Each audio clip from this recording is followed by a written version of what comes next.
Hello மக்களே, இன்னைக்கான எபிசோட பற்றி என்ன சொல்கிறது? ஒரு பக்கம் சாண்ட்ரா சாண்ட்ரா சாண்ட்ரா அப்படின்ற மாதிரி இருந்தது. இன்னொரு பக்கம் ஜிங்குச்சான் ஜிங்கு ஜிங்குச்சான் ஜிங்குச்சான் ஜிங்குச்சான் அப்படின்னு சொல்லி பாதி எபிசோட் இதுலேயும் பாதி எபிசோட் அதுலேயும் வந்து பார்த்திங்க அப்படின்னா முடிச்சு விட்டாங்க.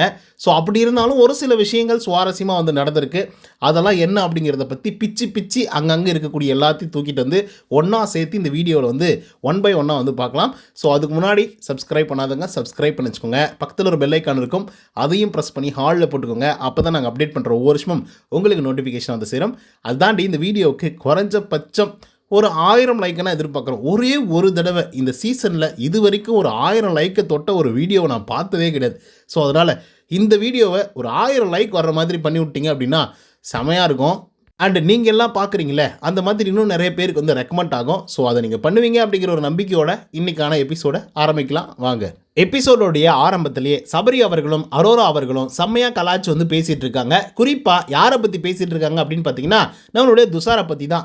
2 தடவை மைக்கு போடாதுக்கா அவனை தலைவர் பதவியிலேருந்து தூக்குறாங்க அப்படின்னு சொல்லி செம்மையாக கலாச்சி வந்து சிரிச்சிட்டு இருக்காங்க. அரோராவுக்கு துஷாரை பற்றி பேசுறதுனால இன்னும் பயங்கரமான ஒரு சந்தோஷம். தலைவர் வீட்டில் வேறு இருக்காங்களா, தலைவர் ரூமில் வேறு இருக்காங்களா, அதில் துஷாரை பார்த்தோன்னே இன்னும் சந்தோஷம் அரோராவுக்கு. இதில் வினோத் அவர்களும் கூட சேர்ந்துக்கிட்டு பயங்கரமாக கலாச்சிட்டு இருக்காங்க. இந்த சத்தம் வேறு மாதிரி வந்து இருக்குது. அதாவது சத்தமாக வந்து பேசி சிரிக்கிறது வந்து சாண்ட்ராவுக்கு வந்து பிடிக்கல. திருதப்படி எந்திரிச்சு பெட்ஷீட்டை எடுத்துக்கிட்டாங்க, தலகாணி எடுத்துக்கிட்டாங்க, அவங்க பாட்டு கிளம்பி போய்கிட்டே வந்திருக்காங்க. அடாங்கப்பா ஏடா இவங்க பாட்டுக்கு எந்திரிச்சு போகிறாங்க, அதுவும் பெட்ஷீட்டை தூக்கிட்டு தலகாணி தூக்கிட்டு அப்படின்னு சொல்லிட்டு ஐயோ இவங்க ஒன்றும் தூங்கலையா அப்படிங்கிற மாதிரி சபரியெல்லாம் போய் ஒளிய ஆரம்பிக்கிறாப்புல. அரோராவும் போய் ஒளிய ஆரம்பிக்கிறாங்க. நம்ம வினோத் அண்ணன் என்ன சொல்கிறார் அப்படின்னா ஐயோ நானும் வேறு இதில் இருக்கிறேன்னா நானும் மாட்டிக்கிட்டேனா அப்படின்ற மாதிரி அவர் ஃபீல் பண்ணுறார். இவர் ஒரு தலைவர், இவர் வந்து ஒரு தலைவர். ஆனால் அவரே வந்து பார்த்திங்க அப்படின்னா சாண்ட்ராவை பார்த்து பயப்படுறாரு. அதுக்கப்புறம் சாண்ட்ரா வந்து பார்த்திங்கன்னா வெளியே போய் படுத்துட்டாங்க.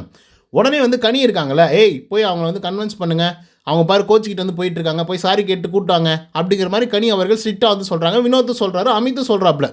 அதுக்கப்புறம் சபரி அரோரா 2 பேருமே போகிறாங்க. போயிட்டு சாரி சொல்கிறாரு நம்மளுடைய சபரிநாதன் உட்காந்து. சாண்ட்ரா நாங்கள் வேணுத்துக்குனே பண்ணல சாண்ட்ரா, ப்ளீஸ் புரிஞ்சுக்கோ சாண்ட்ரா, சாரி சாண்ட்ரா அப்படின்னு வந்து சொல்கிறாங்க. அக்கா கொஞ்ச நேரம் கூட பேசவே இல்லை மக்களே, பேசவே இல்லை ரொம்ப நேரமாக. அதுக்கப்புறம் வந்து பார்த்திங்க அப்படின்னா நம்ம வினோத் அவரும் வந்து இப்போ வந்து சேர்றாப்புல. அப்புறம் சபரி அவர்கள் சாரி கேட்டுகிட்டே இருக்காங்க, அவங்க அமைதியாகவே வந்து இருக்காங்க. ஸோ இவ்வளோ நாள் பண்ணிவிட்டு இப்போ என்னத்துக்கு நீங்கள் வந்து சும்மா வந்து சாரி கேட்டுக்கிட்டு இப்போ என்ன நடந்து போச்சு, என்ன எனக்கு அங்கே பிடிக்கல அதனால் நீங்கள் வந்து படுத்தேன் அப்படின்ற மாதிரி வந்து சொன்னோடனே சபரி வந்து பார்த்திங்கன்னா என்னங்க நாங்கள் என்ன வேணுத்துக்கு நான் பண்ணோம், ஏங்க இப்படிலாம் பேசுகிறீங்க அப்படின்னு சொன்னோன்னே, அட 2 வாரமாக சொல்லிட்டு இருக்கேன், அமித் தலைவராக இருக்கும்போது தான் வந்து சொல்லிட்டு இருக்கேன், சத்தம் போடாதீங்க, கத்தி பேசாதீங்க, இதுனா ஸ்கூலா சும்மா சும்மா இது பண்ணிட்டு இருக்கிறதுக்கு அப்படின்லாம் வந்து எங்கிட்ட வந்து கமெண்ட் அடிக்கிறாங்க. நாங்கள் எத்தனை தடவை சொல்லிட்டு இருக்கிறது. ஸோ இவ்வளோ தூரம் சொல்லியே நீங்கள் அதையே வந்து பண்ணுறீங்க அப்படின்னா இப்போ வேணுத்துக்குன்னு பண்ணாமல் வேறு என்னத்துக்குன்னு பண்ணுற மாதிரி அர்த்தம் அப்படின்னு சொல்லி சாண்ட்ரா வந்து சொல்கிறாங்க. சவரிக்கு ஒன்றுமே புரியல. அடாங்க அப்பா நம்ம சும்மா பேசுதாடா பேசிகிட்டு இருந்தோம், சும்மா சத்தம் தானடா போட்டுட்டு இருந்தோம், அதுக்கு என்ன இவங்க வேணுத்துக்குன்னே பண்ணீங்க அப்படின்ற மாதிரி வந்து சொல்லிட்டு இருக்காங்க. அதுவும் இத்தனை நாட்களாக இல்லாமல் இன்றைக்கி என்ன இவ்வளோ கோவப்படுறாங்க அப்படிங்கிற மாதிரி சபரி வந்து மாதிரி இருந்தீங்கன்னா ஒரு மாதிரி ஆகிட்டாங்க. அப்புறம் நம்ம ஆள் வினோத் இருக்கார்ல, அவர் வந்து கட் அண்ட் ரைட்டாக பேசிடுவாப்புல, எதுவாக இருந்தாலும் பட்டு பட்டுன்னு பேசிடுவாப்புல. இப்போ என்னன்றீங்க உங்களை டிஸ்டர்ப் பண்ணுறதுக்காக தான் அவங்க கத்தி கத்தி பேசுனாங்கன்னு சொல்ல வரீங்களா அப்படின்னா, ஆமாம் அப்படின்னு சொன்னோடனே அப்படியாப்பா சரி நம்ம வந்து திரும்ப திரும்ப பேசுறதுனால தான் அவங்க அப்படி பேசுவாங்க, நம்ம வந்து கிளம்பி போகலாம் வாங்க, நம்ம பேசாமல் இருந்தோம்னாவே அவங்க ரிலாக்ஸ் ஆகிடுவாங்க அப்படின்னு சொல்லி மொத்த பேரையும் வலிச்சு கூப்பிட்டு போயிட்டார்ல வினோத். அதுக்கப்புறம் அடுத்த நாள் காலையில் விடியுது. சுபிக்ஷாவும் விக்ரமும் வந்து பேசிகிட்டு இருக்காங்க. விக்ரம் அவர்கள் கேட்குறாங்க, என்னங்க நைட் ஏதாவது சம்பவம் நடந்துச்சா, சாண்ட்ரா வந்து வெளியே படுத்துட்டு இருக்காங்க அப்படின்னு சொல்லி சுபிக்ஷா கிட்ட கேட்கும்போது, ஆமாப்பா பெரிய சம்பவமாக ஆகிப்போச்சு, அரோரா சபரி அதுக்கப்புறம் வினோத் இவங்கெல்லாம் போயிட்டு பயங்கரமாக கத்திட்டு இருந்தாங்க அப்படின்னு சொல்லி கோச்சிட்டு போய் அங்கே படுத்துட்டாங்க அப்படின்னு சொன்னோன்னே, ஏன் இப்படிலாம் வந்து இது பண்ணுறாங்க, ஒரு சான்ஸ் கிடைக்குமா அதை வச்சு ஏதாவது பண்ணலாம் அப்படின்னு சொல்லிட்டு சுற்றிக்கிட்டே வந்து இருக்காங்க சாண்ட்ரா, அதுக்கேற்ற மாதிரி இவங்களும் வந்து பண்ணிக்கிட்டே வந்திருக்காங்க அப்படிங்கிற மாதிரி சுபிக்ஷா வந்து சொல்கிறாங்க. அண்ட் விக்ரம் என்ன இவங்க இவ்வளோ சைல்டிஷாக வந்து பிஹேவ் பண்ணுறாங்க, புரியலையே சரியில்லையே அப்படிங்கிற மாதிரி அவர் ஒரு பக்கம் புலம்பிட்டு இருக்காப்புல. அதுக்கப்புறம் சுபிக்ஷாவும் விக்ரமும் பேசலாம் கன்வின்ஸ் பண்ணலாம் அப்படின்னு சொல்லி போயிட்டு இருப்பாங்க. திடீர்னு பார்த்தா பிக் பாஸ் வந்து பாட்டை போட்டு விட்ருவாப்புல. அப்புறம் என்ன மார்னிங் ஆக்டிவிட்டிஸ் அங்கே ஆகிப்போச்சு, எல்லோரும் ஜாலியாக ஜம்மின்னு வந்து டான்ஸ் ஆட ஆரம்பிச்சிட்டாங்க. சாண்ட்ராவும் செம குத்து டான்ஸ் வந்து போட்டுட்ருக்காங்க. திரும்பி காலையில் சாண்ட்ரா அவர்களும் அமித் அவர்களும் வந்து பேசிக்கிறாங்க. அப்பயும் வந்து பார்த்திங்க அப்படின்னா சாண்ட்ரா அவர்கள் இதை பற்றி தான் வந்து பேசிகிட்டு இருக்காங்க. லேட் நைட்டில் யாராவது இப்படி கத்துவாங்களா, கேட்டாக்கா வந்து இதென்ன ஸ்கூலா, நாங்கள் இப்படி தான் வந்து இருப்போம் அப்படின்ற மாதிரிலாம் வந்து பேசிகிட்டு இருக்காங்க அப்படிங்கிற மாதிரி சொல்கிறாங்க. அதுக்கு அமித் கேட்குறாரு, என்னங்க சொல்கிறீங்க, யார் பண்ணாங்க அப்படின்னு சொல்லி கேட்ட உடனே இந்த சபரி அரோரா வினோத் இவனுங்களாம் நைட்டெல்லாம் கற்றுக்கினே வந்துருக்கிறானுங்க, அப்போ அதனால தான் எனக்கு கோவம் வந்து நான் இங்கே வந்து படுத்துட்டேன் அப்படிங்கிற மாதிரி வந்து சொல்கிறாங்க. லைட் ஆஃப் பண்ணதுக்கப்புறம் தூங்க சொன்னாங்க. இவங்க என்னங்க ஸ்கூலா அப்படின்னு சொல்லி எல்லாம் கேட்குறாங்க அப்படின்ற மாதிரி வந்து சொல்கிறாங்க. அதுக்கு வந்து அமித் சொல்கிறாரு, இல்லைங்க நான் கூட அவங்ககிட்ட வந்து சொல்லிட்டேன், இது வந்து குவைட்டான பிளேஸு, கொஞ்சம் தயவுசெய்து அமைதியாக இருங்க அப்படின்ற மாதிரி வந்து சொல்லிட்டேன். ஆனால் அப்படி தான் அவங்க வந்து பண்ணிகிட்ருக்காங்க அப்படிங்கிற மாதிரி அமித் அவர்கள் வந்து சாண்ட்ராவுக்கு வந்து சப்போர்ட்டிவாக வந்து பேசுகிறாங்க. 3-4 தடவை நான் சொல்லியிருக்கிறேன் அமித்து, 3-4 தடவை நான் சொல்லிக்கிட்டே தான் வந்துருக்கேன். அதுக்கப்புறமா அவங்க வந்து பண்ணுறாங்க அப்படின்னா அது வேணும்னு பண்ணுறதா தானே அர்த்தம் அப்படிங்கிற மாதிரி சாண்ட்ரா அவர்கள் வந்து சொல்கிறாங்க. ஸோ அவங்க சொல்கிறது கரெக்டாக கூட இருக்கலாம். 3-4 தடவை வந்து அவங்க சொல்லிட்டாங்க, எனக்குப்பா இது டிஸ்டர்பன்ஸாக வந்திருக்கு, இது சரியில்லை அப்படின்ற மாதிரி சொல்லும் பொழுது அது கண்டிப்பாக வந்து அஃப்கோர்ஸ் அவங்க வந்து அதை ஒபே பண்ணணும். அண்டு அது அவங்க பிடிக்கல அப்படின்னாக்கா தயவுசெய்து அவங்கள தள்ளி விட்டு வெளியே வந்துடணும். அவங்க தான் ஏதாவது ஒரு காரணம் கிடைக்குமா அப்படின்னு சொல்லியே வந்து சுற்றிட்டு இருக்காங்க. அதுக்கேற்ற மாதிரி இவங்க வந்து ரியாக்ஷன்ஸ் வந்து கொடுக்கறது ரொம்ப பெரிய தப்பாக வந்திருக்கு. ஸோ அது மட்டும் இல்லாமல் அந்த வீட்டுக்குள்ளே அவங்க ஏதோ ஒரு ஃபன் பண்ணிட்டு தான் வந்திருக்காங்க, ஓகேவா? ஸோ அதுக்கு தான் வந்து பார்த்திங்க அப்படின்னா நம்ம கனி அவர்கள் ஒரு தக்க பதிலடி வந்து கொடுத்துருப்பாங்க. ஸோ அதெல்லாம் என்ன அப்படிங்கிறத பற்றி நான் வந்து சொல்கிறேன். அதுக்கடுத்து தான் கமருதீன் வந்திருக்காரு இல்லையா, அந்த மனுஷன் வந்து எல்லாருக்கிட்டையும் போய் பேசுகிறாப்புல பெட்ரூமில், என்ன உங்களுக்கு பிரச்சனையா, என்னுடைய பெட் வந்து கடைசியாக தான் வந்திருக்கு, வேணும்னா எடுத்துக்க சொல்லுங்கள் அப்படிங்கிற மாதிரி வந்து சொல்கிறாங்க. இல்லை கமருதீன், அவங்க கேட்குறது ஒரு நியாயமான ஒரு விஷயம். ஆக்சுவலாக இது இந்த இடத்துக்கு வந்து ஒத்து வராது. பட் மாரலாக பார்த்தாக்கா அவங்க கேட்குறது வந்து கரெக்டான ஒரு விஷயந்தான். ஸோ மாரலாக அது கரெக்டாக தான் வந்து இருக்கும் அப்படிங்கிற மாதிரி வந்து சொல்கிறாங்க.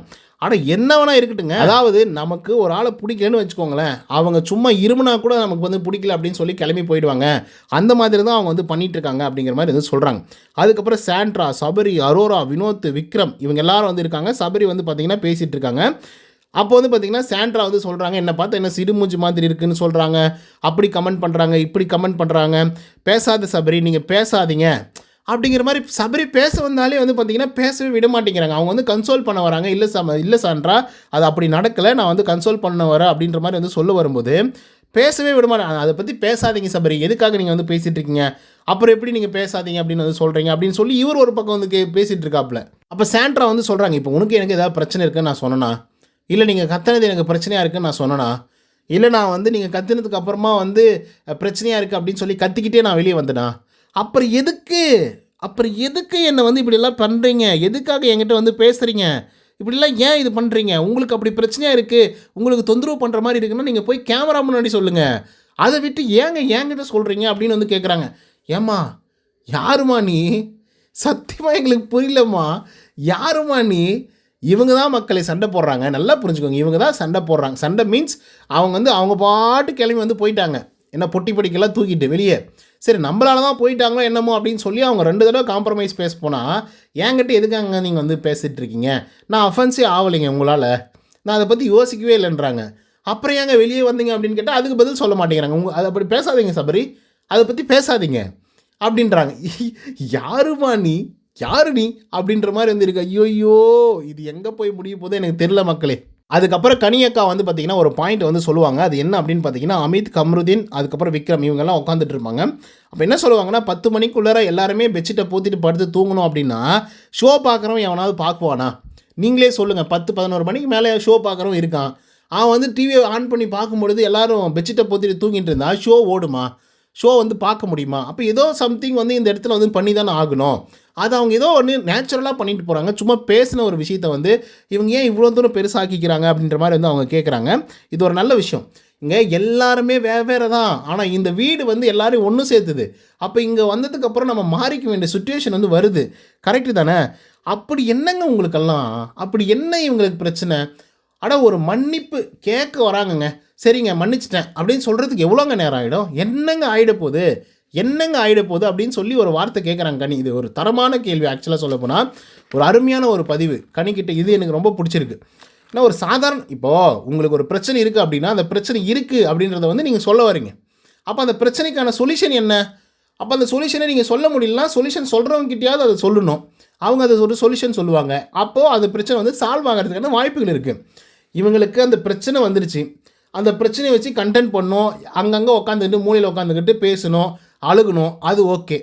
ஆனால் அதுக்கு ஒரு சொல்யூஷனை கொண்டு வரலான்னா கொண்டு வர மாட்டாங்க. ஏன்னா அது வந்து டீல்லே விட்டாங்க அப்படின்னா மக்கள்கிட்ட அது போய் சேரும். ஸோ இவங்க இப்படி பண்ணிட்டாங்க, இவங்க இப்படி பண்ணிட்டாங்க அப்படின்னு சொல்லி அந்த ஸ்டாம்பிங்கை வந்து குத்திக்கிட்டே வந்துருக்கலாம். மக்கள் வந்து முட்டா பசங்க, அவங்க வந்து என்ன நினைப்பாங்க அப்படின்னா, ஆமாம் சாண்ட்ரா சொல்கிறதெல்லாம் உண்மை தான் அப்படின்ற மாதிரி நினைப்பாங்க. ஸோ அதனால் வந்து சாண்ட்ராவுக்கு வந்து வாக்குகள் விழும் அப்படின்னு சொல்லி நினைக்கிறாங்க. ஏன்னா ஒரு காம்ப்ரமைசேஷன் வந்துட்டாங்க அப்படின்னா அந்த பிரச்சனை அதோட முடிஞ்சிடும். இப்போ திவ்யா கிட்ட வந்து இவங்க காம்ப்ரமைஸ் பேசி முடிச்சிட்டாங்க அப்படின்னா அது அவ்வளோதான், அந்த பிரச்சனையை ஓரம் கட்டுருவோம். இப்போ ஆனால் இப்போ வரைக்குமே நிறைய பேர் வந்து யோசிக்கிறவங்க வந்து இருக்காங்களா, ஆமாம் இல்லை திவ்யா ஏன் அந்த தலைவலிக்கு வந்து மாத்திரை போடவே இல்லை, 1.5 நாள் கழிச்சு ஏன் மாத்திரை போட்டாங்க, ஏன் அப்படி ஒரு கேமை வந்து விளையாடினாங்க அப்படின்ற ஒரு கேள்வி இருக்குல்ல. அதுவே அவங்க பேசி காம்ப்ரமைஸ் ஆகிருந்தாங்கன்னா அது முடிஞ்சிருக்கும். அது முடியாமல் இருக்கணும், அது அலைவாக இருக்கணும் அப்படின்ற காரணத்துக்காக தான் இவங்க அப்படியே பேசிகிட்டு இருக்காங்க மக்களே. இது ஒரு ஒரு கிளியரான அப்படியே சூப்பரான ஒரு கேம் இது. ஆக்சுவலாக சொல்ல போனால் சாண்ட்ரா அடித்து ஆடிட்டுருக்காங்க, ஆனால் செம போர் அடிக்குது. அதுக்கடுத்து சாண்ட்ரா, வினோத், அமித். வினோத் அவர்கள் அழகாக போய் பக்கம் உக்காந்துக்கிட்டு அழகாக கேட்குறாப்புல, ஏங்க சாண்ட்ரா அன்றைக்கி வந்து நடந்த பிரச்சனை என்ன, ஏன் கனிக்கிட்ட வந்து நீங்கள் முகம் கொடுத்து வந்து பேச மாட்டேங்கிறீங்க, அவங்க வந்து பேசும்போது கூட ஏன் முகம் கொடுத்து பேசாமல் இருக்கிறீங்க அப்படின்ற மாதிரி வந்து கேட்குறாங்க. ஸோ அப்போது வந்து பார்த்திங்கன்னா சாண்ட்ரா அவர்கள் வந்து என்ன சொல்கிறாங்கன்னா, இல்லை நான் ஏன் வந்து அப்படி பேசாமல் வந்து இருக்கணும், என்ன அங்கே வந்து கப்பு இருந்துச்சு, எல்லோரும் முன்னாடி வந்து ஆதிரே அப்புறம் வந்து கனி எல்லாருமே வந்து இருந்துகிட்ருக்காங்க, கப்பு இருக்குது, எனக்கு வந்து க்ளீனாக இருக்கணும் அப்படின்னு நான் வந்து அவங்க வந்து சொல்லிட்டு இருக்காங்க. நான் அந்த நேரத்தில் தான் உள்ளர வந்து போகிறேன். ஸோ அப்படி வந்து நான் போயிட்டு இருக்கும்போது வந்து அவங்க அப்படி வந்து சொல்லிட்டு இருக்காங்க, நான் ஏங்க அவங்கள பார்க்க போகிறேன், நான் வந்து வினோத் அதாவது தலைவரை பார்த்து தானே வந்து பேசிகிட்டு இருக்கேன் அப்படிங்கிற மாதிரி வந்து சொல்லிட்டு இருக்காங்க சாண்ட்ரா. ஆனால் கனி என்ன சொல்லியிருப்பாங்க அப்படின்னா, நான் அவங்கள பார்த்து பேசினேன், கனி வந்து சாண்ட்ராவை பார்த்து பேசுனதாக கனி வந்து சொல்லியிருப்பாங்க. அப்போது இங்கே ஒரு டவுட் வந்து வருது, என்னங்க நீங்கள் இப்படி வந்து பேசிகிட்டு இருக்கீங்க, அவங்க வந்து பார்த்து பேசுனதான் வந்து சொல்கிறாங்க அப்படின்னு சொல்லும்போது, ஏங்க அங்கே 3-4 கப்பு வந்து இருந்தது ஓகேவா, அவங்க 2-3 பேரை வந்து பார்த்து வந்து பேசிகிட்டு இருந்தாங்க, நான் அதை பார்த்தேன் ஓகேவா. ஸோ அவங்க என்ன தான் பார்த்து பேசினாங்க அப்படின்றத வந்து என்னால் ஏற்றுக்க முடியாது, அவங்க என்னை பார்த்து பேசவும் இல்லை அப்படின்ற மாதிரி சாண்ட்ரா வந்து சொல்லும்போது, உடனே நம்ம வினோத் அவர்கள் அப்படியாங்க இருங்க நான் ப்ரூஃபை வந்து கூப்பிட்டுறேன் அப்படின்னு சொல்லிட்டு நேராக போய் கனியை கூப்பிட்டு வந்துட்டாங்க. கனியை கூப்பிட்டு வந்து, ஏங்க கனி நீங்கள் இப்போ சொல்லுங்கள், உங்களை வந்து அன்றைக்கி வந்து அந்த கப்பு பிரச்சனை வந்து வந்துச்சு இல்லையா, அப்போ வந்து சாண்ட்ரா அவர்கள் உங்களை பார்த்தாங்களா இல்லையா, நீங்கள் அவங்கள பார்த்தீங்களா இல்லையா அப்படின்ற போது, இல்லைங்க நான் வந்து அவங்கள பார்த்து நான் சொன்னேன், ஏங்க இந்த கப்பை க்ளீன் பண்ணி வச்சுருக்கலாம்ல, இல்லை உங்களுக்கு டைம் தேவை அப்படின்னா கூட நீங்கள் கேட்டிருந்தீங்கன்னா நான் வந்து வாஷ் பண்ண சொல்லி விட்டுருப்பேன்ல அப்படிங்கிற மாதிரி நான் அவங்கள பார்த்து தான் வந்து பேசினேன், ஆனால் அவங்க வந்து என்கிட்ட பேசவே கிடையாது, அதே போல் என்னை பார்க்க கூட கிடையாது அப்படிங்கிற மாதிரி கனி அவர்கள் வந்து சொல்கிறாங்க. ஸோ அப்போ இங்கே ஒரு பாயிண்ட் என்ன ஆயிடுச்சு அப்படின்னு பார்த்தீங்கன்னா, அப்போ சாண்ட்ரா அவர்கள் உண்மையாகவே கனியை பார்த்து வந்து பேசலை. இந்த ஒரு விஷயத்த மறுபடியும் வினோத் அவர்கள் அமித் கிட்ட ரெஜிஸ்டர் பண்ணுறார், பாருங்கள் சார் இவங்க வந்து பார்த்து பேசுகிறதா வந்து சொன்னாங்க, ஆனால் அவங்க வந்து பார்க்கவே இல்லை அப்படின்ற மாதிரி சொல்லிட்டு இருக்காங்க, அவங்க பேசியும் இவங்க வந்து பார்க்காம வந்து இருந்திருக்காங்க. ஸோ பாருங்கள் சார் இவங்க வந்து என்ன சொல்லிட்டு இருக்காங்களா அப்படிங்கிற மாதிரி சொல்லும்போது, உடனே சாண்ட்ரா அக்கா வந்து டக்குன்னு வந்து வினோத் மேலே தாவ ஆரம்பிச்சிடறாங்க. ஏங்க உங்களுடைய டோனே இப்படி இல்லைங்க, அங்கே உங்களை பார்த்து தாங்க நாங்கள் வந்து பேசிகிட்டு இருந்தோம், உங்களோட டோனே வேறு மாதிரி வந்துருந்துச்சு, இன்றைக்கி நீங்கள் சொல்கிற டோன் வந்து வேறு அப்படின்னு சொல்லும்போது, அப்போ வினோத் வந்து ரீகலெக்ட் பண்ணி நம்ம என்ன சொன்னோம் அப்படின்னு சொல்லும்போது, எங்க சாண்ட்ரா நீங்கள் வந்து வாஷ் பண்ணுங்க அப்படின்னு, அதாவது வாஷ் பண்ணிக்கணும் அப்படின்னு சொல்லியிருந்தால் ஒரு 1 minute 2 minutes ஆகிருக்குமா, அவங்கள வந்து கொஞ்சம் பக்கம் உட்காந்துக்கோங்க, இல்லை பக்கம் நின்றுக்கோங்க அப்படின்னு சொல்லியிருந்தால் அதுக்கப்புறம் நீங்கள் வந்து வாஷ் பேஷனில் போய் வாஷ் பண்ணி வச்சுருந்துருக்கலாம்ல, அப்படி தான் நான் வந்து சொன்னேன் அப்படிங்கிற மாதிரி வினோத் சொல்ல. இல்லை நீங்கள் வந்து இப்படி சொல்ல கிடையாது, நீங்கள் வேறு மாதிரி வந்து சொன்னீங்க, வேறு ஒரு டோனில் வந்து சொன்னீங்க அப்படின்ற போது, அந்த வேறு ஒரு டோன் அப்படின்னு சொல்லும்போதே சாண்ட்ராவுக்கு வேறு ஒரு டோன் வந்து வெளியே வர ஆரம்பிச்சுது. உடனே வினோத் அவர்கள் புடிச்சிட்டாப்புல, பாருங்கள் அமித், இப்போ பாருங்கள் முன்ன வரைக்கும் எப்படி அவங்க பேசிகிட்டு இருந்தாங்க, இப்போ பாருங்கள் அவங்களோட டோன் எப்படி இருக்குது அப்படின்னு சொல்லி, இந்த டோனை வச்சுக்கிட்டு என்னுடைய டோன் வந்து சரியில்லைன்னு வந்து சொல்லிட்டு இருக்காங்க அப்படின்னு சொன்னோடனே, இல்லை அதாவது என் குழந்தை மேலே சத்தியமாக சொல்கிறேன், உங்களோட டோன் வந்து வேறு மாதிரி தான் வந்து இருந்தது அப்படிங்கிற மாதிரிலாம் வந்து சொல்கிறாங்க. ஏன் தான் குழந்தை மேலாம் சத்தியம் பண்ணுறாங்கன்னு எனக்கு சத்தியமாக வந்து புரியல.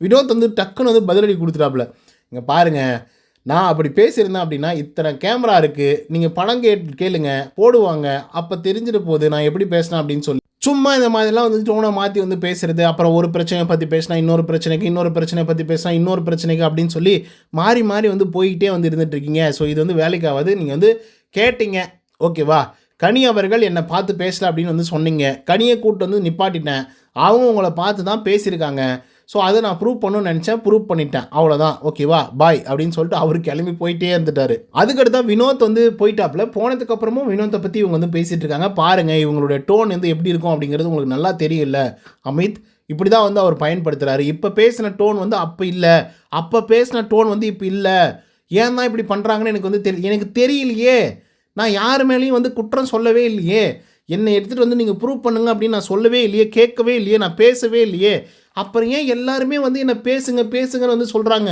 நான் பேசினாலே குத்தம் சொல்கிறாங்க, நான் பேசலனாலே குத்தம் சொல்கிறாங்க.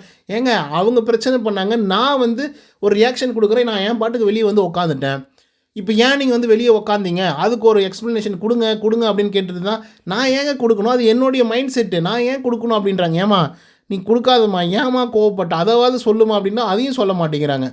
அடங்கப்பா போங்களாடே, அன்னைக்கு காலையில் 6 மணிக்கு அப்படின்ற மாதிரி சேவை கூவிச்சான் அப்படின்ற மாதிரி கதை தான் வந்து பார்த்திங்கன்னா திரும்ப திரும்ப சாண்ட்ரா வந்து பண்ணிகிட்ருக்காங்க. கடைசியாக வந்து பார்த்திங்கன்னா அழுது தொலைஞ்சிட்டாங்க, பயங்கரமாக அழுதுட்டாங்க. இதுக்கு வந்து நம்ம அமித் சொல்கிறாப்புல இதெல்லாம் ஒரு பிரச்சனையே இல்லை சாண்ட்ரா, அழுவாதீங்க அப்படின்னு சொல்லும்போது, ஆமாங்க இது ஒரு பிரச்சனையே இல்லை, ஆனால் இவங்க தான் வந்து பிரச்சனை பண்ணுறாங்க. ஏன் நீங்கள் இப்படி இருக்கீங்க, ஏன் நீங்கள் அப்படி இருக்கீங்க, ஏன் இதை பேசுனீங்க, ஏன் இதை பேசலை அப்படின்னு சொல்லி கேட்குறாங்க. எனக்கு என்ன விருப்பம் இருக்கோ அது தாங்க பேச முடியும், எனக்கு என்ன தோணுதோ அது தாங்க கேட்க முடியும். அதை விட்டு இவங்க என்னங்க சொல்கிறது, என்ன இதை கேளுங்க, அதை பேசுங்க, அதை பேசாதீங்க, அதை கேட்காதீங்க அப்படின்னு சொல்லி இவங்க யாருங்க சொல்கிறதுக்கு அப்படின்னு சொல்லி சாண்ட்ரா கேட்குறாங்க. ஐயோ அப்பா, இதை பற்றி சொல்லியே நமக்கு வந்து கடுப்பாகுது மக்களே, கடுப்பாகுது. ஸோ அதுக்கப்புறமா மக்களே ஒரு நல்ல டாஸ்க் வந்து பார்த்திங்கன்னா இன்றைக்கி வந்து கொடுக்கப்பட்டிருந்தது. அந்த டாஸ்க் வந்து பார்த்திங்க அப்படின்னா டான்ஸ் மாரத்தான் 2.0 உடைய செகண்ட் வெர்ஷன், அதாவது டே 2க்கான ஒரு டாஸ்க் வந்து கொடுக்கப்பட்டிருந்தது. அந்த டாஸ்க் வந்து பார்த்திங்க அப்படின்னா ஒரு டீமில் 2 பேர் வந்து டான்ஸ் ஆட உள்ளர போகணும். ஆக்டிவிட்டி ஏரியாவில் 2 பேர் வந்து பார்த்திங்க அப்படின்னா பிளாஸ்மா முன்னாடி உட்காந்துக்கிட்டு அவங்க என்ன பாட்டுக்கு ஆடுறாங்க அப்படிங்கிறத கண்டுபிடிச்சி இவங்க வந்து சொல்லணும். ஓகேவா, இதுதான் டாஸ்க்கு. ஆனால் வச்சாங்க பாருங்கள் மக்களே, சத்தியமாக லைவ் பார்க்குறவங்களாம் செத்து போயிட்டானுங்க. ஆனால் ஒரு தடவை 2 தடவை பார்க்கலாம், ரசிக்கலாம், சிரிக்கலாம். ஆனால் எவ்வளோ நேரம், 2.5 மணி நேரமாங்க, 2.5 மணி நேரமா, அதுவும் ஒரே பாட்டு ஓயாமல் ஓடிக்கிட்டே இருக்குது 1 மணி நேரத்துக்கு. யோசிச்சு பாருங்களேன். நம்ம எஃப்ஜே வந்து ரியாக்ஷன் கொடுத்தா கூட சிரிப்பு வருதுன்னு வச்சுக்கோங்க, சுபிக்ஷா ரியாக்ஷன் கொடுத்தா சிரிப்பு வருதுன்னு வச்சுக்கோங்களேன். எவ்வளோ நேரம் சிரிக்க முடியும், நீங்களே சொல்லுங்களேன். முடியல, எப்பா விடுங்கடா சாமி அப்படின்ற மாதிரி இருந்திருக்கு. இது என்ன கொடுமையான ஒரு விஷயம் தெரியுமா, இன்றைக்கி விக்ரமுடைய டீம் மட்டும்தான் பண்ணியிருக்காங்க. நாளைக்கு வந்து பார்த்திங்கன்னா 2 டீம் பண்ண போகிறாங்க. அப்போ நாளைக்கு முழுக்கவே அப்படி தான் வந்து இருக்க போகுது. எந்த கண்டென்ட்டே இதில் வந்து பார்த்திங்கன்னா வரப்போகிறதில்ல. இதில் வந்து பார்த்திங்க அப்படின்னா இந்த டிஸ்ட்ராக்ட் பண்ணுறேன் அப்படின்னு சொல்லி அது ஒரு பிரச்சனை வந்து பார்த்திங்க அப்படின்னா கடுப்பேற்றுறாங்க. ஓகேவா, இப்படி டிஸ்ட்ராக்ட் பண்ணுறேன் அப்படிங்கிற பேரில் வந்து பார்த்திங்கன்னா பார்வதி சும்மா நடனம் ஆடிட்டு இருப்பாங்க. இல்லானா மோகனாம்பால் அப்படிங்கிற காஸ்டியூமெல்லாம் வந்து கொடுத்துருந்தாங்க. பட் அதை நீங்கள் வந்து கரெக்டாகவே பர்ஃபார்மன்ஸ் வந்து பண்ணல, எனக்கெல்லாம் கொடுத்துருந்தா வேறு மாதிரி பண்ணியிருப்பேன் அப்படின்னு சொல்லி பார்வதி வந்து சொல்லிடுறாங்கப்பா. இது ஒரு பிரச்சனை அப்படின்னு சொல்லி திவ்யா, ஐயோயோ நீங்கள் டிஸ்ட்ராக்ட் பண்ணணும் அப்படின்னா நீங்கள் அவங்கள தான் டிஸ்ட்ராக்ட் பண்ணணும், அந்த டீமை தான் நீங்கள் டிஸ்ட்ராக்ட் பண்ணணும், ஆனால் ஏன் எங்களை வந்து டிஸ்ட்ராக்ட் பண்ணுறீங்க அப்படின்னு சொல்லி இவங்க ஒரு பக்கம் கேட்க, அதுக்கு பார்வதி ஏங்க இது ஒரு கேமுங்க, நான் டிஸ்ட்ராக்ட் பண்ணுறதுக்காக தாங்க பண்ணிகிட்ருக்கேன் அப்படின்னு சொல்லி அவங்க சொல்ல, அதுக்கு திவ்யா அவர்கள் வந்து தலைவர் வினோத் அவர்களை கூப்பிட, அவர் ஒரு பக்கம் காட்டா, ஏங்க எதுக்குங்க என்ன கூப்பிட்றீங்க, உங்களுடைய பிரச்சனைக்கு அப்படின்னு சொன்னோன்னே, ஏங்க எனக்கு ஒரு பிரச்சனை வந்து நடந்துகிட்ருக்கு, டாஸ்க் வந்து நடந்துகிட்ருக்கு, நான் சண்டை போடக்கூடாதுன்னு நினைக்கிறேன், அதனால தான் தலைவரை கூப்பிட்டு நான் சொல்லிட்டு இருக்கேன் அப்படின்னு சொல்லி அவங்க நியாயமாக தான் சொல்கிறாங்க. ஆனால் வினோத், ஏங்க நான் டாஸ்க்கை விளையாடுறது இல்லையாங்க, நான் தலைவர் பதவி பார்த்துட்டு இருக்க முடியும், உங்கள் பிரச்சனையாக பார்த்துட்டு இருக்க முடியும், அவர் ஒரு பக்கம் கத்த ஆரம்பிங்க, ஐயோ அப்பா அப்படிங்கிற மாதிரி வந்துருந்தது. But end of the episode வந்து பார்த்திங்கன்னா அதுக்கு ஒரு கிளாரிட்டி வந்து கிடச்சிது. அது என்ன அப்படின்னு பார்த்தீங்கன்னா, திவ்யா கணேஷ் வந்து நிஜமாகவே ஹர்ட் ஆகிருக்காங்க அப்படிங்கிறது வந்து தெரிஞ்சு போச்சு. ஏன் அப்படின்னா உங்களுக்கு ஒரு கெட்டப் வந்து கொடுத்தாங்க, தில்லானா மோகனாம்பால் மாதிரி, பட் அந்த ஒரு கெட்டப்பை நீங்கள் கரெக்டாக வந்து பண்ணலை அப்படின்றத வந்து சாலிடாக வந்து சொல்லியிருப்பாங்க. உண்மையாலுமே அது சொல்லியிருப்பாங்க. ஓகேவா, அண்ட் அது கரெக்டும் கூட. ஏன்னா அவங்களுக்கு வந்து அந்த கெட்டப் வந்து கொடுத்து அவங்க எந்த டான்ஸும் ஆடலை அந்த வாரம் முழுக்க. ஓகேவா, சும்மா தான் வந்து, அதாவது சும்மானா வேலைகள் வந்து செஞ்சுட்டு இருந்தாங்க. பட் அந்த கெட்டப்பை போட்டு அதுக்கான கேரக்டரைசேஷனோ இல்லை அதுக்கான எலிவேஷனோ வந்து பார்த்திங்க அப்படின்னா அந்த கேரக்டருக்கு வந்து அவங்க கொடுக்கல. அண்டு பர்ஃபார்மன்ஸும் பெருசாக அந்த கேரக்டர்லேருந்து அவங்க பண்ண கிடையாது. ஓகேவா, ஸோ அதுதான் வந்து பார்த்திங்கன்னா பார்வதி வந்து சொல்லியிருப்பாங்க. இப்போ பார்வதி மேலே நம்ம திவ்யா அக்கா பயங்கரமாக கோவப்பட்டாங்கல்ல, ஆனால் பார்வதியோட ஸ்ட்ராட்டஜி பாருங்கள், அதுதான் பார்வதி. ஓகேவா, என்னடே எனக்கு அந்த இடத்துல டிஸ்ட்ராக்ட் பண்ணணும், அப்போ யாரை கூப்பிட்டா டிஸ்ட்ராக்ட் ஆகணும் அப்படின்னு நான் பார்த்தேன். அப்போ திவ்யாவை ட்ரிகர் பண்ணால் ஈஸியாக வந்து பயங்கரமாக வந்து கோவப்படுவா அப்படின்றது தெரியும். அப்போ டாஸ்க் வந்து ஒரு மாதிரி குளறுபடி ஆகும். ஏன்னா அந்த இடத்துல பிரச்சனை வருது, சண்டை வருது அப்படின்னா ஒட்டுமொத்த பேரும் ஒரு மாதிரி கிளம்சி ஆகிடுவாங்க. ஸோ அப்போ அது நான் டிஸ்ட்ராக்ட் பண்ணணும் அப்படின்னு சொல்லி நான் நினச்சேன். அதனால தான் நான் அவனை நோண்டினேன். அவள் வந்து ரியாக்ட் பண்ணா, பார்த்தல எப்படி பிளாஸ்ட் மாதிரி வந்து வெடிச்சுது அப்படின்னு சொல்லி பார்வதி வினோத்துக்கிட்ட வந்து சொல்லிட்டு இருக்காங்க எண்ட் ஆஃப் தி எபிசோடில்.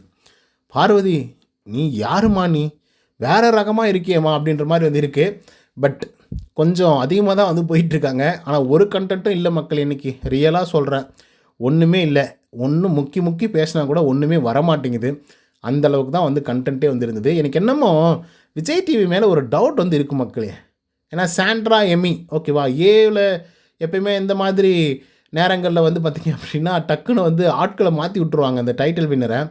ஸோ இதுக்கு முன்னாடி சீசன்கள்லாம் அந்த மாதிரி வந்து நடந்திருக்கு.